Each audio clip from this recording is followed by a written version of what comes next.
Hello everyone, welcome to MK classes. स्वागत है आपका मेरे सेशन स्टडी वॉर में। आज की क्लास में हम आयंस और आयनिक कंपाउंड्स, केमिकल फार्मूला, ये सारी चीज़ें पढ़ने वाले हैं। तो बने रहिए मेरे साथ इस वीडियो पर एंड तक।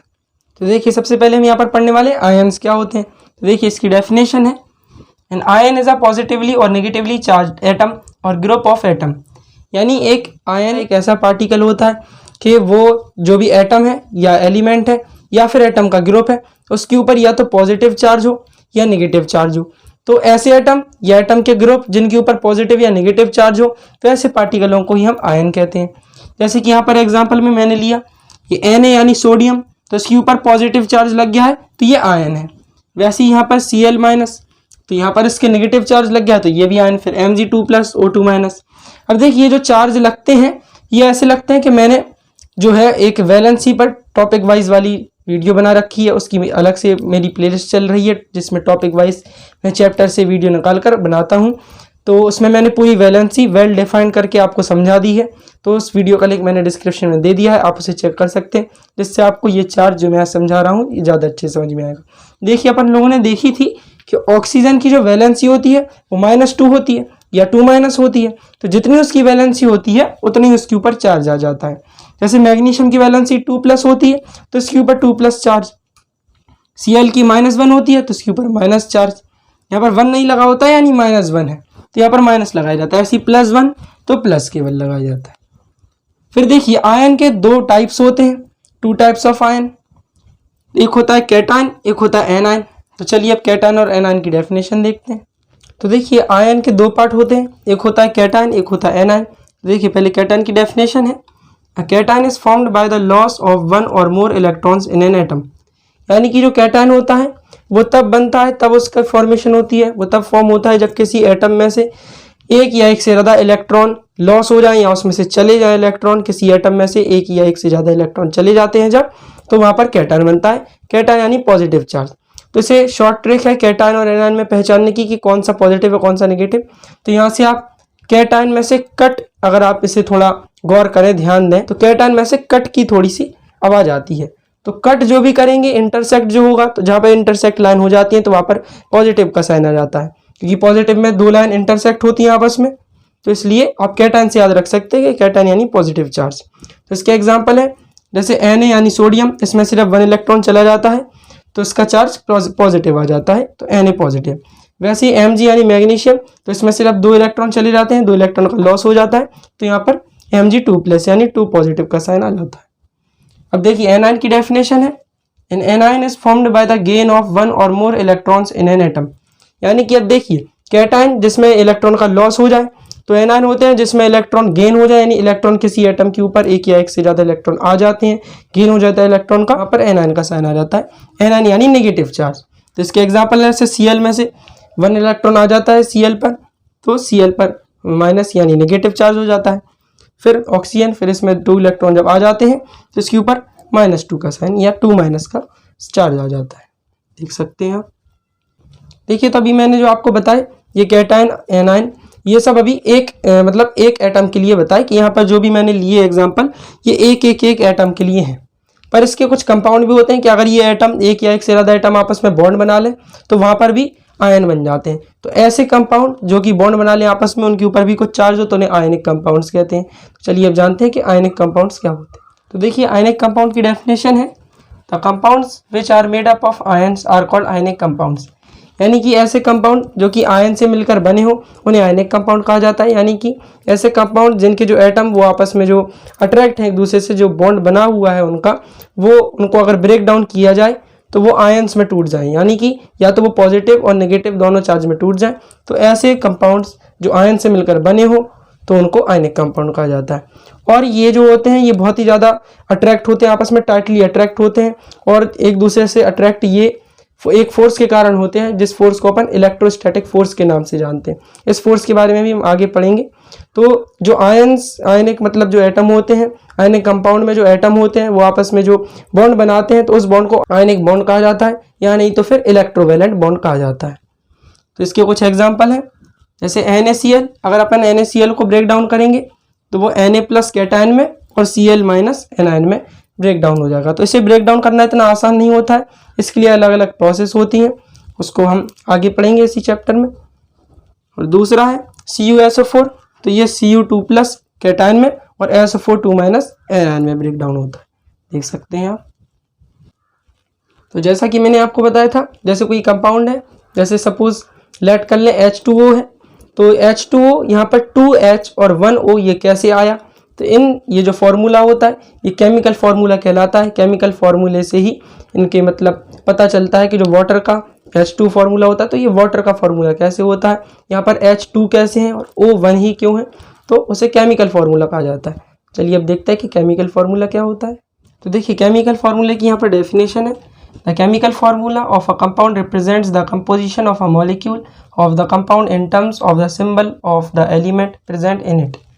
मतलब कि जो केमिकल फार्मूला होता है किसी कंपाउंड का, वो ये रिप्रेजेंट करता है कि जो मॉलिक्यूल उसमें है, यानी किसी कंपाउंड में जो मॉलिक्यूल है, मॉलिक्यूल जिन एलिमेंट से मिलकर बना है, यानी जिन एटम से मिलकर बना है, तो उन एटम के सिंबल से उसको रिप्रेजेंट कराया जाए।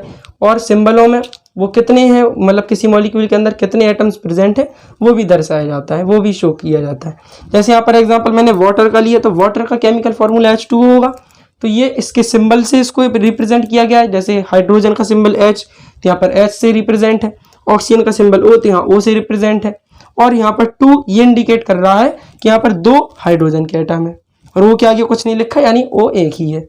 वैसे यहाँ पर ओजोन, इसका formula O3, chemical formula O3 होता है, तो यहाँ पर ऑक्सीजन को O से डिनोट किया है, O से इंडिकेट कर रहे हैं, और यह 3 यहाँ पर ये इंडिकेट कर रहा है कि ऑक्सीजन के एटम 3 है, यानी कि जो ओजोन है वो 3 ऑक्सीजन के एटम से मिलकर बना होता है, और वाटर जो है वो 2 हाइड्रोजन के और 1 ऑक्सीजन के एटम से मिलकर बना होता है, देख सकते हैं आप।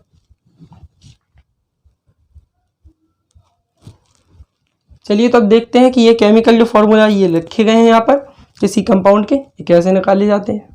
तो देखिए केमिकल फार्मूला सबसे पहले हम यहाँ पर वाटर का निकालेंगे, ये एकदम सिंपल सरल इजी है वाटर का फार्मूला निकालना केमिकल। तो देखिए अपन को पता है कि जो वाटर होता है वो 2 हाइड्रोजन और 1 ऑक्सीजन के एटम से मिलकर बना होता है, पर ये अपन को कैसे पता चला कि हाइड्रोजन के 2 ही हैं और ऑक्सीजन का 1 ही है। तो इसमें बस अपन को ये इसकी ज़रूरत पड़ती है कि अपन को पता है कि हाइड्रोजन और ऑक्सीजन से मिलकर बना होता है। अब ये लेट कर लीजिए कि हमें नहीं मालूम कि हाइड्रोजन के कितने एटम है और ऑक्सीजन के कितने एटम है, तो ये निकालने के लिए ऐसे हम एक जगह पर लिख लेते हैं हाइड्रोजन, तो उसका सिंबल होता है H, और एक जगह पर हम लिख लेते हैं ऑक्सीजन, तो उसका सिंबल होता है O। अब देखिए, अब इसमें वैलेंसी याद होना बहुत जरूरी है। तो हाइड्रोजन की वैलेंसी हमको पता है कि +1 होती है, पर +1 लिख देता हूँ, और ऑक्सीजन की वैलेंसी -2 होती है, तो यहाँ पर मैं -2 लिख देता हूँ। अब बस कुछ नहीं करना है, इसका क्रॉस मल्टीप्लाई कर देना है, तो H का मल्टीप्लाई इससे हो जाएगा और 1 का मल्टीप्लाई इससे हो जाएगा, यानी O का मल्टीप्लाई 1 से हो जाएगा और H का मल्टीप्लाई -2 से हो जाएगा। तो H का जब मल्टीप्लाई -2 से होगा, मैं आपको एक और बात बता दूं, जब केमिकल फॉर्मूले में अगर कोई माइनस की चीज़ है या पॉजिटिव चीज़ है, कोई नेगेटिव चीज़ है या पॉजिटिव चीज़ है, तो वहाँ पर नेगेटिव का साइन नहीं आता है और ना ही पॉजिटिव का साइन आता है, बस उसके ऊपर चार्ज लग जाता है। तो जैसे हाइड्रोजन का यहाँ पर -2 से 2 होगा, तो बस सीधा H2 लिख देना है, ऐसे नहीं लिख सकते अपन 2H, ये गलत हो जाएगा, ऐसे ये तरीका नहीं लिखा जाता है।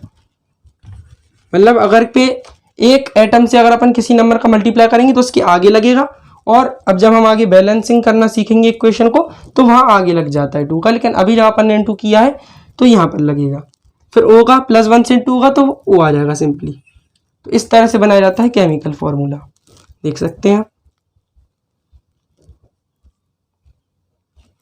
चलिए तो अब और कुछ कंपाउंड के केमिकल फार्मूले निकालते हैं। देखिए आगे के केमिकल फार्मूले निकालने से पहले मैं आपको कुछ कॉमन चीज़ें बता देता हूँ। जैसे कि अगर किसी फार्मूले में हाइड्रोक्साइड आता हो तो उसकी जगह पर OH लिखा हुआ हो, मतलब अगर कहीं पर OH लिखा है तो उसे हाइड्रोक्साइड कहते हैं, या अगर हाइड्रोक्साइड लिखा है तो उसे OH कहते हैं। तो इस पूरे OH का जो चार्ज होता है वो -1 होता है। फिर कार्बोनेट अगर कहीं पर लिखा हो तो CO3 उसका सिंबल होता है पूरे का, और इस पूरे CO3 का -2 चार्ज होता है। फिर अगर सल्फेट हो तो SO4, और इस पूरे SO4 का चार्ज होता है -2। वैसे यहाँ पर नाइट्रेट, तो इसको पढ़ते हैं NO3, और इस पूरे का चार्ज होता है -1। देखिए तो अब मैंने यहाँ पर कुछ कंपाउंड लिखे हैं, इनके उनको केमिकल फार्मूले निकाल लें। पहले यहाँ पर कार्बन डाइऑक्साइड है, चलिए अब इसका केमिकल फार्मूला निकालते हैं। देखिए यहाँ पर कार्बन है तो मैं C लिख देता हूँ, फिर ऑक्साइड यानी ऑक्सीजन है तो O लिख देता हूँ। ये डाई मैं आपको बाद में बताऊंगा इसका यूज़ क्या होता है। देखिए कार्बन की वैलेंसी हमको पता है +4 होती है। आप फर्स्ट 20 एलिमेंट्स की याद कर ले वैलेंसी, तो आपको सवाल बहुत ही ईजी लगेंगे करने में। और O की वैलेंसी यानी ऑक्सीजन की -2 होती है। अब देखिए पहले इसमें यह भी देखा जाता है एक चीज़ और, कि जब अपन इसका क्रॉस मल्टीप्लाई करेंगे आपस में, तो पहले उससे ये देख लिया जाता है कि ये आपस में सिंप्लीफाई इनको करना पड़ता है। सिंप्लीफाई यानी इनको जब तक काटा जाता है जब तक डिवाइड करते रहिए, जब तक कि लास्ट में ऐसी यूनिट नहीं बचे कि अब वो डिवाइड नहीं होगा। तो यहाँ पर देखिए 4 2 से डिवाइजिबल है, यानी 4 2 से कट जाएगा। पहले हम यहाँ से 2 से 4 को काट देंगे, तो यहाँ पर -1 बचेगा, तो यहाँ पर +2 बचेगा, और फिर अपन इसका इसमें इंटू कर देंगे। अब इसका इसमें इंटू कर देंगे कि अब तो ये डिवाइजिबल है नहीं है, तो अब इसका इंटू हो जाएगा। तो फिर C का -1 से इंटू होगा तो C ही आएगा, और O का 2 से इंटू हो जाएगा तो O2 आ जाएगा। अब देखिए यहाँ पर CO2 आ गया, यानी ऑक्सीजन 2 है, तो अब इसे डाइऑक्साइड कह सकते हैं, इसलिए यहाँ पर लिखा हुआ है डाइऑक्साइड। तो ये इसका एक शॉर्ट ट्रिक होती है कि अगर कार्बन डाइऑक्साइड लिखा हो तो कार्बन एक ही होगा, और डाइऑक्साइड है तो 2 ऑक्सीजन होंगे। तो वैसे ही आपका फॉर्मूला आना चाहिए, जैसे यहाँ पर एक कार्बन आ गया 2 ऑक्सीजन तो डाइऑक्साइड हो गया। तो ये से चेक करने का फॉर्मूला होता है। देखिए नेक्स्ट है कैल्शियम ऑक्साइड। तो अब यहाँ पर ऑक्साइड है यानी एक ही रहेगा ऑक्सीजन। फिर देखिए यहाँ कैल्शियम, यहाँ ऑक्सीजन। कैल्शियम की वैलेंसी होती है +2, ऑक्सीजन की होती है -2, तो ये दोनों कट जाएंगे। यहाँ पर +1, यहाँ पर -1, तो ये दोनों आपस में इनका इंटू होगा, तो CaO, यही है कैल्शियम ऑक्साइड, एक कैल्शियम एक ऑक्सीजन। देखिए फिर नेक्स्ट है हाइड्रोजन सल्फाइड। तो यहाँ पर पहले हाइड्रोजन लिख लेंगे, फिर सल्फाइड यानी S। तो हाइड्रोजन की वैलेंसी होती है +1, सल्फर की होती है -2, तो इन दोनों का इंटू कर देंगे अपन, तो इसका आंसर आ जाएगा H2S, ये हाइड्रोजन सल्फाइड। फिर देखिए सोडियम क्लोराइड, ये सॉल्ट का फॉर्मूला होता है। सोडियम यानी Na, और क्लोराइड यानी Cl। Na की वैलेंसी होती है +1, Cl की होती है -1, तो इन दोनों का इंटू हो जाएगा। Na में 1 का इंटू होगा तो Na, और Cl में 1 का इंटू होगा तो Cl, तो ये इसका आंसर हो जाएगा, देख सकते हैं आप। चलिए तो बाकी सवाल नेक्स्ट पेज पर देखते हैं। तो देखिए नेक्स्ट हमें फॉर्मूला निकालना है कार्बन टेट्राक्लोराइड का। तो यहाँ पर हम लिख देते हैं पहले कार्बन यानी C, फिर क्लोराइड यानी Cl। तो कार्बन की वैलेंसी होती है +4, और Cl की वैलेंसी होती है -1। तो अब हम इसका सिंपली इंटू कर देते हैं, तो C का -1 से होगा तो C ही आएगा, और Cl का +4 से होगा इंटू, तो Cl4, तो ये इसका आंसर आ जाएगा। देखिए यहाँ पर 4Cl है तो टेट्राक्लोराइड, यानी ये फॉर्मूला सही है। फिर नेक्स्ट है सोडियम फ्लोराइड। सोडियम मतलब कि Na, और फ्लोराइड यानी फ्लोरीन F। तो सोडियम की वैलेंसी होती है +1, फ्लोरीन की वैलेंसी होती है -1। अब हम इसका इंटू कर देंगे, तो Na इंटू -1 तो Na, F इंटू +1 तो F, तो ये सोडियम फ्लोराइड का फॉर्मूला। फिर देखिए पोटेशियम हाइड्रोक्साइड। पोटेशियम यानी K, और हाइड्रोक्साइड यानी OH। फिर देखिए पोटेशियम यानी पोटेशियम की जो वैलेंसी होती है 1, तो मैं लिख देता हूँ 1, और हाइड्रोक्साइड यानी OH की वैलेंसी होती है -1। अब हम इसका इंटू कर देंगे, तो K का इंटू -1 से होगा तो K, और हाइड्रोक्साइड का इंटू 1 से होगा तो OH, ये हो गया पोटेशियम हाइड्रोक्साइड। फिर देखिए नेक्स्ट है सोडियम हाइड्रोक्साइड। सोडियम यानी Na, हाइड्रोक्साइड यानी OH। Na की वैलेंसी होती है +1, OH की वैलेंसी होती है -1, तो इसका हम क्रॉस मल्टीप्लाई कर देंगे, Na into -1 Na, OH into +1 OH, sodium hydroxide, देख सकते हैं आप। देखिए एक केस और आता है जिसमें कहीं पर टेट्रा या ट्राई या डाई नहीं लिखा होता, पर जब उसका फॉर्मूला अपन निकालते हैं तो उसमें मतलब वो आ जाता है, उसमें नंबर लिखे आ जाते हैं। जैसे कि यहाँ पर क्लोरीन 4 है, तो उसमें जब अपन फॉर्मूला निकालेंगे तब तो क्लोरीन 4 आ जाएगा, पर यहाँ पर नहीं लिखा रहेगा, उसमें लिखा रहेगा कार्बन क्लोराइड। मतलब इस तरह का होगा, सपोज कर ले तो इस तरह का फॉर्मूला होगा, लेकिन उसमें आ जाएगा। तो ऐसे में वही फॉर्मूला सही होगा जो आपने निकाला है वैलेंसी का, जो इनटू किया है आपने आपस में। तो अगर आपने वैलेंसी सही जगह पुट करी है, जो फॉर्मूला आया है, तो उसका नाम जो भी हो, लेकिन जो फॉर्मूला आएगा वो आपका सही होगा। जैसे इसका एक एग्जांपल है, मैं आपको नेक्स्ट पेज पर बताता हूँ। देखिए जैसे यहाँ पर मैंने एल्यूमिनियम क्लोराइड लिखा है, इसका अपन को फॉर्मूला निकालना है। तब देखिए मैं जैसे यहाँ पर इसका फॉर्मूला निकालूंगा, तो एल्यूमिनियम यानी Al, क्लोराइड यानी Cl। तो एल्यूमिनियम की वैलेंसी होती है +3, Cl की होती है -1। तब हम इसका इंटू जब करेंगे तो इसका आंसर आ जाएगा Al, क्योंकि इसका -1 में इंटू होगा तो Al, और Cl का 3 से इंटू होगा तो Cl3। अब देखिए यहाँ पर Cl3 आ गए, उस हिसाब से यहाँ पर ट्राईक्लोराइड होना चाहिए था, पर इसका भी एक लॉ होते हैं, यानी कि इसमें ट्राई नहीं लगेगा या कोई ऐसी चीज़ इसमें नहीं लगेगी डाई ट्राई। तो इसके जो अलग लॉ होंगे वो हम नेक्स्ट क्लासों में उनमें पढ़ेंगे, उससे आपको डिटेल में समझ में आएगा। तो अभी आपको इसकी चीज़ के लिए वेट करना पड़ेगा।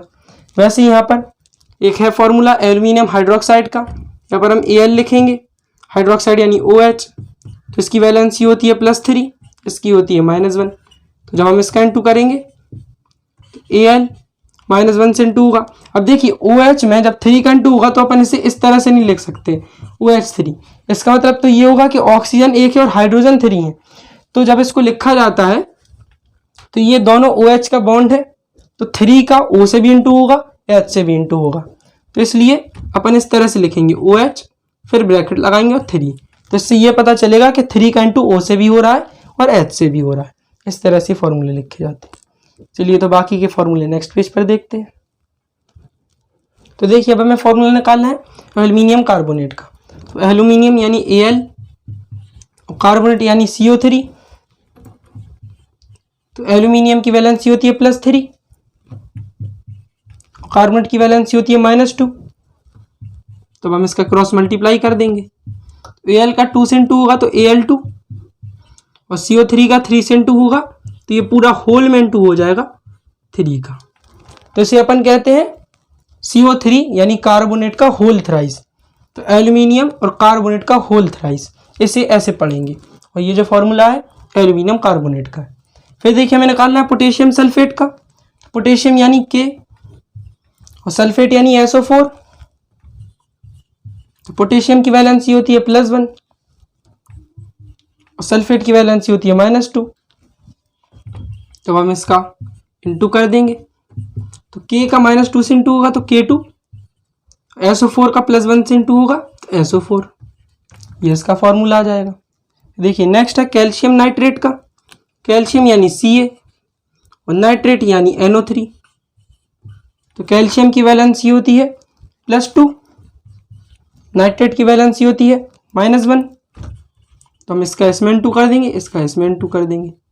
तो Ca का -1 से इंटू होगा तो Ca, और NO3 का +2 से इंटू होगा तो ये होल में इंटू हो जाएगा पूरे में। इसे अपन कहेंगे नाइट्रेट का होल ट्वाइस, कैल्शियम और नाइट्रेट का होल ट्वाइस। ये है फॉर्मूला कैल्शियम नाइट्रेट का। फिर देखिए नेक्स्ट है मैग्नीशियम कार्बोनेट। मैग्नीशियम मतलब Mg, कार्बोनेट यानी CO3।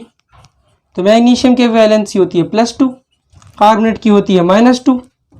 तो ये कट जाएंगे, यहाँ पर बचेगा +1, यहाँ बचेगा -1।